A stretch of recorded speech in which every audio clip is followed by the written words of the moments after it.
8 நாட்களுக்கு பிறகு தூத்துக்குடி பாலியல் வன்புணர்வு செய்யப்பட்டு கொலை செய்யப்பட்ட மாணவியோட உடலை உறவினர்கள் வாங்க ஒத்துக்கிட்டு இருக்காங்க. விளாத்திக்குளம் ஊர் மக்கள் எடுத்த சபதம் என்னன்னா, என் பிள்ளையோட உடலை நாங்க வாங்குறோம். எப்பன்னா பிள்ளைய இந்த நிலைமைக்கு ஆளாக்குன அவனை நீங்க கண்டுபிடிச்சு கைது செய்யுங்க, அப்புறம் நாங்க வாங்கிக்கிறோம் அப்படின்னு சொல்லியிருந்தாங்க. மாணவியின் உயிரை பறித்த கொலைகாரனை இன்று கைது செய்து விட்டார்கள். கொடூர குற்றத்தை செஞ்சவனோட பெயரை பாருங்க, தர்ம முனீஸ்வரன். பல பேருக்கு குலதெய்வத்தோட நினப்பு தான் வரும். ஆனா இவன் கொலகார பாவியா இருக்கான். இதுதான் இவனுக்கு முதல் குற்றமா அப்படின்னு கேட்டிங்கன்னா நிச்சயமா கிடையாதுங்க. 2020 ஒரு மூதாட்டிய இதே மெத்தடில் கொலை செய்து அவர் அணிந்திருந்த நகையை திருடிக்கு போயிருக்கான்.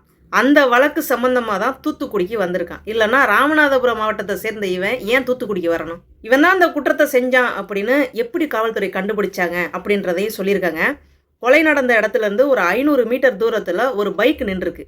பைக்குக்கு சொந்தக்காரங்க யார் அப்படின்னு தேடி போகையில் பைக்கோட ஓனர் கம்ப்ளைண்ட் கொடுத்துருக்காங்க, என்னுடைய பைக்கை காணும் அப்படின்னு காவல்துறைக்கு. அதை மையமாக வச்சு அப்படியே தேட ஆரம்பித்தோம். குற்றவாளியை கண்டுபிடிக்கிறதுக்கு எங்களுக்கு ஏதுவாக இருந்தது. நீதிமன்றத்தில் வச்சு இன்னைக்கு நாங்கள் கைது பண்ணிட்டோம் அப்படின்னு காவல்துறை தரப்புல இருந்து சொல்லப்படுது. விளாத்திக்குளம் +2 மாணவியின் உடலை 8 நாட்களுக்கு பிறகு உறவினர்கள் கையில் வாங்கி கொள்ள சம்மதத்தை தெரிவித்துள்ளனர். சட்டம் தப்பு பண்றவங்களை எந்தெந்த வழியில ஓட்டை இருக்கோ அந்தந்த வழியில தப்பிக்க வச்சுட்டு வேடிக்கை பார்க்குது அப்படிங்கிறத நினைக்கும் பொழுது ரொம்ப வேதனையா இருக்கு. ஒரு பாவத்தையும் அறியாம அநியாயமா போன உயிருக்கு பதிலா எதை கொடுக்க முடியும் அப்படின்னு நினைக்கிறீங்க?